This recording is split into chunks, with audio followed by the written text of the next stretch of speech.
Es un gusto estar compartiendo con ustedes este espacio. Digamos que nosotros que vivimos en esta área tropical, costa norte, se puede decir que son enfermedades del día a día. Eventualmente uno esperaría que, por ejemplo, en ciudades como Bogotá, pues no se enfrentaran a este tipo de patologías, pero recordemos que ellos eventualmente no tienen el mar, pero sí tienen tierra caliente y en forma frecuente los fines de semana viajan a los alrededores donde definitivamente hay presencia del vector, por ende de estos virus, y también llegan con una serie pues, de enfermedades infecciosas. Esta es una charla patrocinada por la industria, pero es importante anotar que toda la información y todos los datos que estoy brindando fueron buscados, digamos, por mis propios medios. Entonces, digamos que a manera de introducción, estos datos son importantes recordar, pues tenemos un claro ejemplo, no haciendo referencia eventualmente a las arbovirosis, sino en general a muchas enfermedades infecciosas, lo que ahorita el doctor nos mencionaba relacionado con SARS-CoV-2, y es que en los últimos años, ¿qué es lo que hemos observado? Hemos observado una propagación de enfermedades infecciosas, tanto vectoriales como no vectoriales.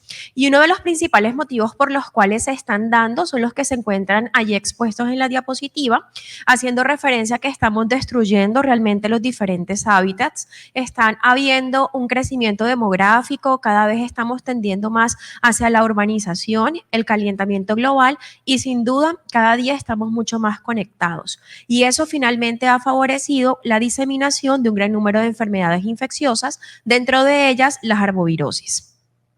De esa manera, pues vamos a empezar como ya a hablar por el motivo por el cual estamos acá reunidos, que son estas enfermedades arbovíricas, por decirlo de esa manera, y hacemos referencia básicamente a quiénes, ¿cierto? A estos virus denominados arbovirus, los cuales básicamente van a tener una característica y es que van a ser transmitidos, ¿verdad?, entre hospederos debido a unos artrópodos hematófagos. Y ahí tenemos, ¿verdad?, una protagonista o digamos la protagonista de esta historia, el Aedes, la hembra del Aedes, que es la que finalmente se va a encargar de diseminar estos agentes debido a la picadura en nosotros los seres humanos.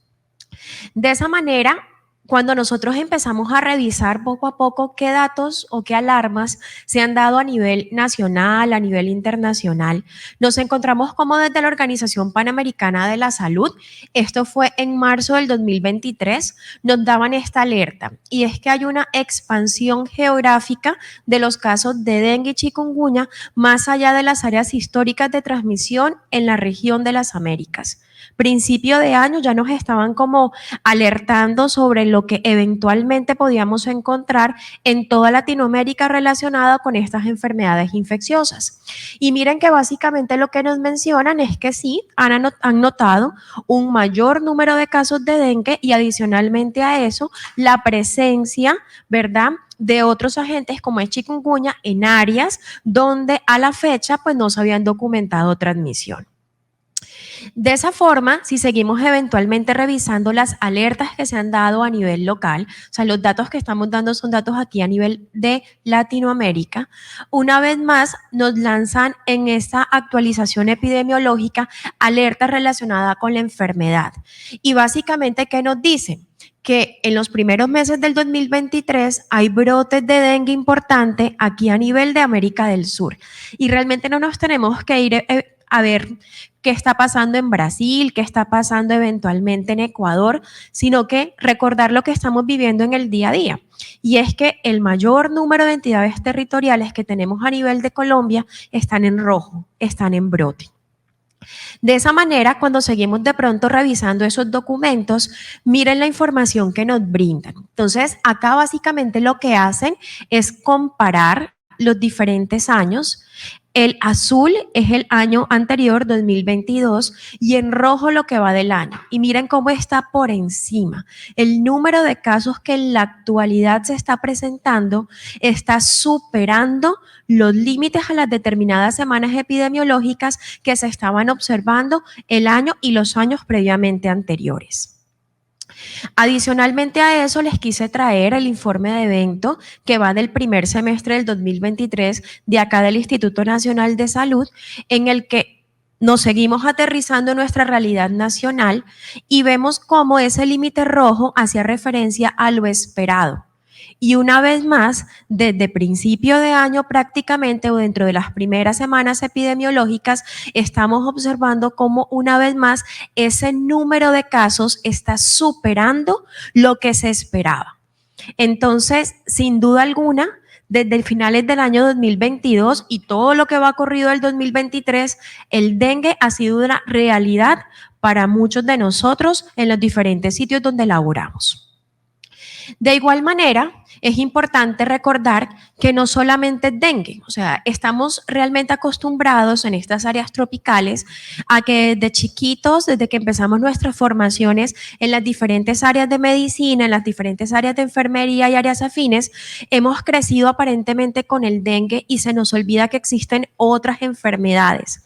Pero es que si hacemos memoria, las otras enfermedades realmente han sido relativamente recientes en nuestro territorio nacional y también en general en el territorio de las Américas.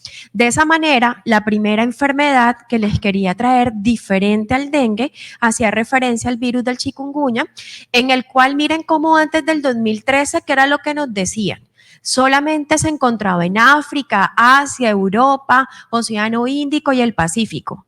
Pero ¿qué ocurrió? A finales del 2013 se empieza a documentar los primeros casos de chikungunya y de ahí en adelante el número de casos que se empiezan a documentar incrementan hasta el punto como, miren, aproximadamente para junio del 2014 eran 191.251 casos que estaban registrados. Entonces, una vez más, esta arbovirosis se convirtió en una realidad también para nosotros a nivel del territorio de las Américas. Y si eventualmente analizamos la situación que nos dicen en la Organización Panamericana de la Salud al año 2023, observamos cómo todavía se siguen registrando casos. No fue que llegó y desaparecieron los casos, no. Todavía sigue habiéndose detección de estos casos a nivel de Latinoamérica. Adicionalmente a eso, ya para el año 2015 llega una nueva arbovirosis haciendo referencia al virus del Zika y miren cómo para esta fecha, que fue en marzo del 2015, se detecta el primer caso. Y de ahí en adelante se considera que es de transmisión en las Américas, excepto en esos territorios que se encuentran en azul en la diapositiva: Chile continental, Uruguay y Canadá. Con relación a los datos, realmente han sido variables, ¿verdad? Y en términos generales, se podría decir que los casos de Zika en general en el territorio tienen una tendencia al descenso en comparación con los años previamente descritos. De esa forma, y tratando también como de recordar un poco lo que ocurrieron en esos dos momentos, en lo que empezaron a documentarse casos tanto de chikungunya como de Zika, recientemente está esta publicación, la cual se trata de una revisión sistemática en la que simplemente nos narran cómo ha sido el comportamiento de estas arbovirosis, del dengue, de Zika y de chikungunya. Miren lo que eventualmente nos hacen recordar. En el caso de chikungunya, básicamente, ¿con qué se asoció? Se asoció con casos de muerte, se asoció con complicaciones neurológicas. Si recordamos esos casos de síndrome de Guillain-Barré que eventualmente se presentaron y queda en duda de si todavía se siguen presentando o no. Y adicionalmente algo importante con relación a este virus y es la cronicidad que eventualmente lo diferencia de estas otras dos arbovirosis. Y cómo olvidar sin duda alguna toda esta generación de hijos de madre con Zika, en la cual debido a esa transmisión perinatal desarrollaron microcefalia y aún complicaciones en el neurodesarrollo que estamos viendo en el día a día, sin dejar a un lado las otras complicaciones neurológicas que también se presentaban con relación a esta infección. Adicionalmente a eso, cuando nosotros miramos Instituto Nacional de Salud, no solamente está el evento del dengue, como muy posiblemente todos ustedes saben, también está el evento de chikungunya, también está el evento de Zika, y hay informes donde nos muestran cómo está el comportamiento de la enfermedad actualmente en el territorio nacional. Y miren cómo en el caso eventualmente de chikungunya, para los que eventualmente creíamos que no se daba, sí se siguen dando casos a nivel del territorio. Y a la fecha se han registrado 25 casos confirmados por clínica. y prestan una alarma, prenden una alarma. Y quiero leérselas, ¿por qué? Porque dicen que la realización de pruebas de laboratorio para la confirmación de casos viene disminuyendo progresivamente, llevando a que desde el 2020 a la semana 24 no se reporten casos confirmados por laboratorio. Entonces, ¿será que estamos teniendo pacientes con sintomatología que entran en esa definición de caso, pero que simplemente lo estamos atribuyendo a otro número de enfermedades infecciosas? ¿Estamos realmente viviendo un subregistro de estas enfermedades?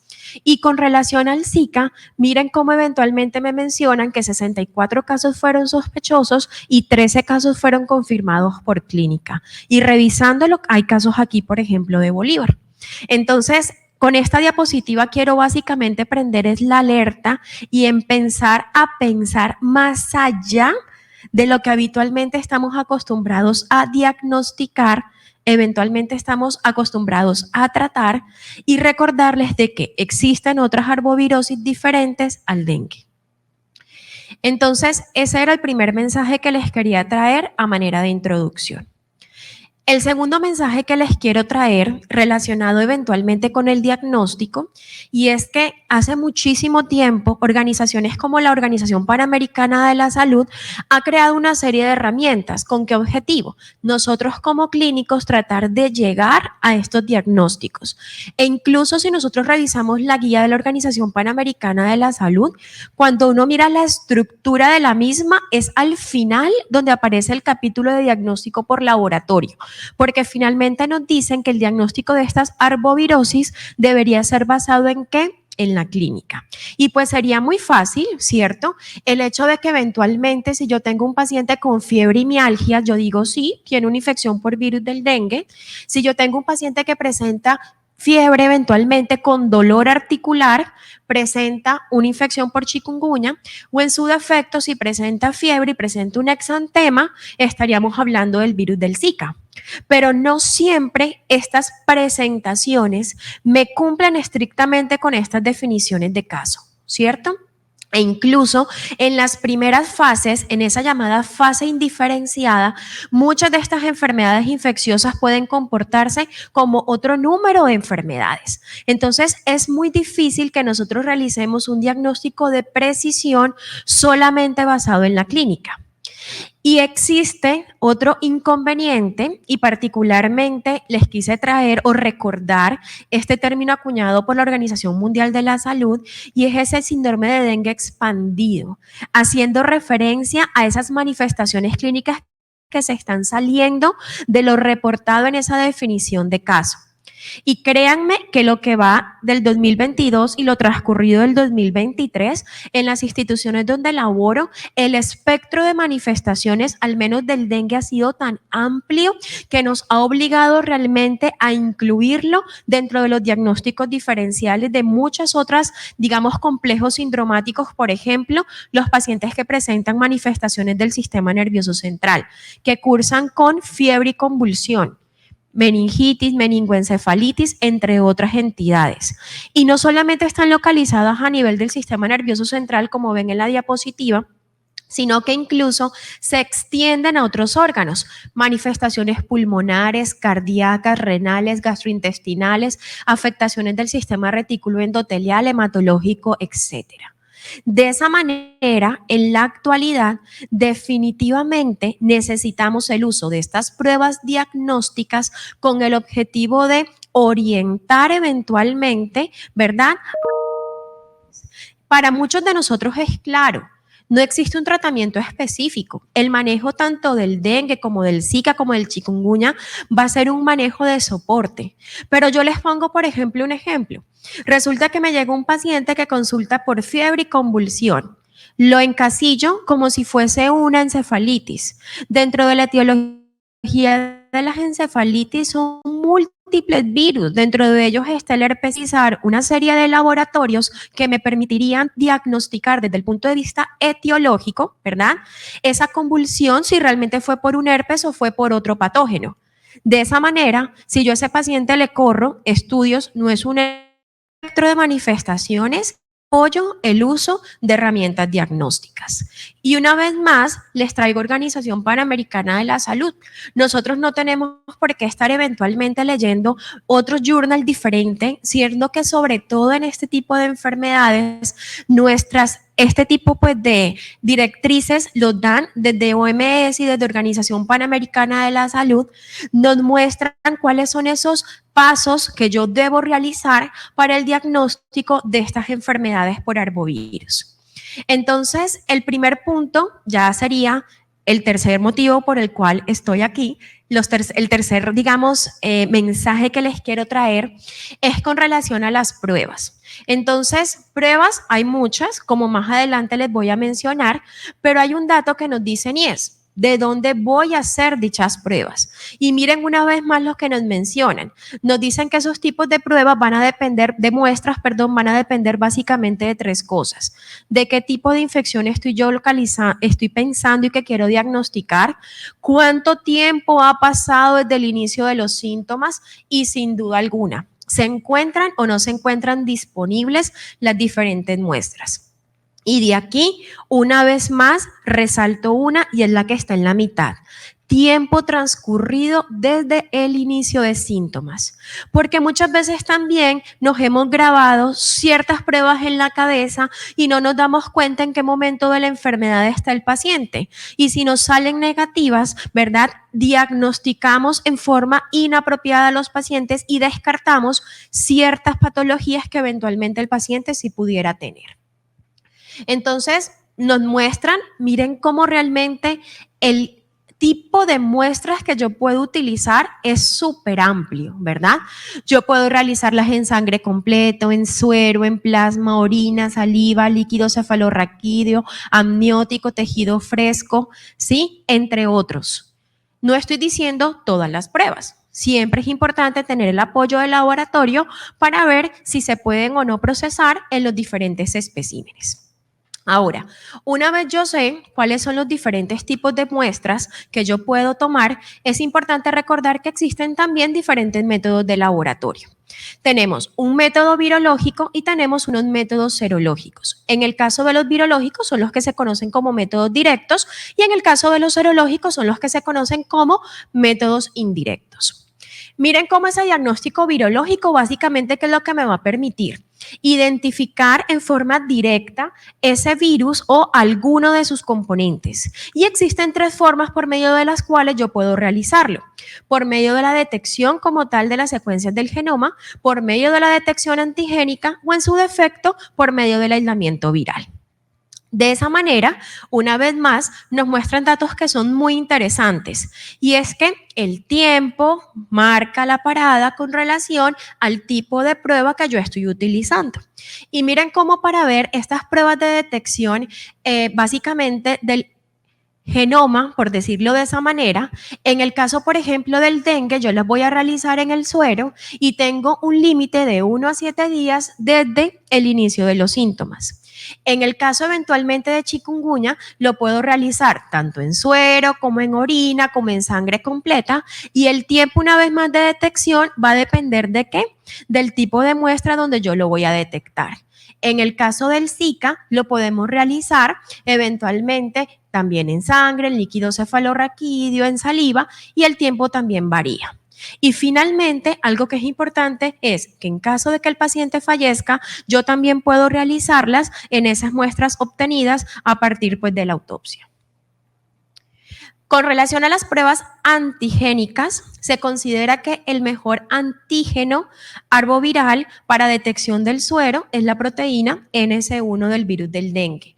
Importante saber que a la fecha no se han evaluado estas pruebas antigénicas en las diferentes arbovirosis. Entonces, aislamiento, haciendo referencia puntualmente al antígeno NS1, lo utilizamos básicamente para la prueba del dengue. Ahora, haciendo referencia a estos métodos indirectos, pues nos encontramos con las serologías, las cuales básicamente tienen como principio la detección de esa respuesta inmunológica que está desarrollando ese hospedero ante la presencia de estos diferentes virus. Importante adicionalmente mencionar que la sensibilidad de esos métodos depende básicamente de qué, de la dinámica temporal de la producción de anticuerpos. Entonces, una vez más, es importante tener en la mente cómo es el comportamiento de estas serologías, ¿verdad? En el tiempo, dependiendo obviamente del tiempo transcurrido de la infección. En esta imagen, básicamente lo que les quiero mostrar es que no es un comportamiento único, sino que una vez más, esos títulos de G y de M varían en el tiempo dependiendo no solamente del patógeno, sino que una vez más del momento de infección en la que se encuentra el paciente. En relación a la inmunoglobulina M, se pueden detectar, existen diferentes técnicas, existe la técnica de ELISA, adicionalmente a eso existen otras como inmunofluorescencia indirecta u otro tipo de pruebas en las que incluso las llegan a combinar y que no solamente las podemos realizar a nivel del suero, sino que también la podemos realizar a nivel del líquido cefalorraquídeo, importante sobre todo cuando estamos ante una sospecha de una infección por alguno de estos arbovirus con afectación del sistema nervioso central. Pero desde aquí estamos empezando como a romper ciertos conceptos que teníamos ya metiditos en la cabeza. Y es que un resultado de la prueba en una sola muestra nos lleva a un diagnóstico que se considera como presuntivo. ¿Listo? Porque se ha descrito que esa IgM puede persistir en el tiempo positiva, no necesariamente originada por un cuadro agudo. Entonces, hace algún tiempo teníamos en la mente que solo esa IgM positiva después del 5.º día era lo que nos iba a permitir realizar el diagnóstico del dengue. Siguiendo avanzando, eventualmente en estas serologías tenemos la inmunoglobulina G. Es importante recordar que básicamente, así como la anterior, existen múltiples formas de realizarlas, ¿verdad? Desde el punto de vista laboratorio, pero miren cómo básicamente, ¿qué nos dicen? Cuando yo tengo una IgG positiva para dengue, simplemente nos indica que alguna vez en la vida hemos tenido contacto con el virus. Pero recordemos una vez más, 4 virus, ¿verdad? Y cada una de las veces tenemos riesgo de infectarnos. Por eso, el solo hecho de tener un valor aislado, una vez más, va a ser limitado para nosotros interpretarlo desde el punto de vista clínico. Otro dato nuevo que muy posiblemente ustedes ya lo tienen en su mente, y es que para confirmar la infección es necesario que nosotros, si tenemos como base la IgG, necesitamos detectar es la seroconversión de la IgG. Es decir, si en ese momento agudo yo le tomo al paciente estas serologías y me sale la G negativa, es necesario siempre realizar un suero pareado, como más adelante les voy a mencionar. Y si en ese suero pareado esa G negativa se torna positivo, estamos hablando de seroconversión y ya ahí sí es un caso confirmado, por ejemplo, del virus del dengue. Adicionalmente a eso, haciendo ahora sí eco puntualmente al dengue, ¿verdad? Es importante adicionalmente anotar que esa comparación que hacemos en caso de que inicialmente haya sido positivo es para ver si logramos aumentar los títulos, es decir, en esas infecciones secundarias que tenemos riesgo eventualmente de que se produzcan. ¿Listo? Entonces, desde ya nos vamos metiendo en la mente de que no solamente realizar en el momento agudo estas pruebas serológicas, sino que también es importante realizarlos en la fase de convalecencia. De esa forma, ¿qué limitaciones se han reconocido en el caso de las infecciones o del uso de estas pruebas serológicas IgGs? Entonces nos hablan de una interpretación provisional de la importancia de realizar las muestras pareadas y que habitualmente esas muestras pareadas se toman al inicio de los síntomas y la otra en la fase de convalecencia, la cual idealmente se define como 2 semanas después de haber sido tomada la primera prueba. El otro dato interesante con relación a estas dos pruebas, ¿verdad?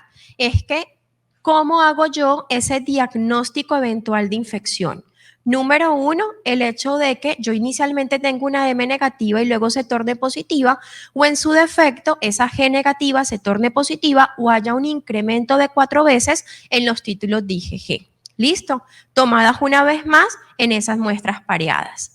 Pero existe también la limitante en el caso de las infecciones por flavivirus, puntualmente haciendo referencia a dengue y a Zika, y es la reactividad cruzada entre ellas. Entonces, vamos a tener también limitantes en la interpretación de dichas pruebas en caso de que yo esté presentando cocirculación de otros arbovirus en el momento. Y sí se han documentado casos en los que se están presentando no solamente circulación de dengue, de chikungunya, es un alfavirus, pero en el caso de flavivirus, tanto de dengue como de Zika en diferentes territorios. Y finalmente, pues importante mencionar que como gol estándar se tienen los anticuerpos neutralizantes para el diagnóstico de estas enfermedades producidas por arbovirus. Entonces, continuando las recomendaciones que nos da Organización Panamericana de la Salud, nos empieza a mostrar una serie de algoritmos. En este caso, básicamente los que nos muestran es una primera muestra, eventualmente tomado entre el día 1 y 5 del inicio de síntomas. Entonces, miren que en ellas, básicamente lo que estamos utilizando es una prueba molecular, ya sea para Zika, chikungunya o para el virus del dengue.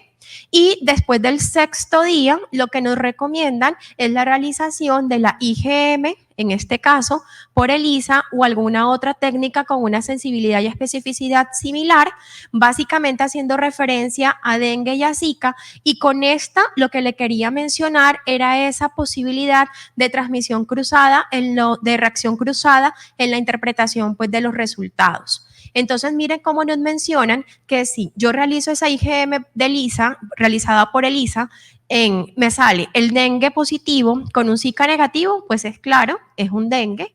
Si eventualmente yo tengo dengue negativo con un Zika positivo, es un Zika, pero si eventualmente yo tengo tanto dengue como Zika positivos, yo lo único que puedo especificar es que tiene una infección por flavivirus y existe la posibilidad de que estén presentando una reacción cruzada entre ellos. Más adelante les voy a profundizar algo relacionado con el tema. ¿Existen definiciones? Sí. Este es otro documento de la Organización Panamericana de la Salud, en la cual nos empiezan a definir, ¿verdad?, los casos, y en cada uno de ellos, definitivamente para yo decir que es un caso confirmado, se requiere el uso de una prueba serológica. Entonces, o una prueba diagnóstica.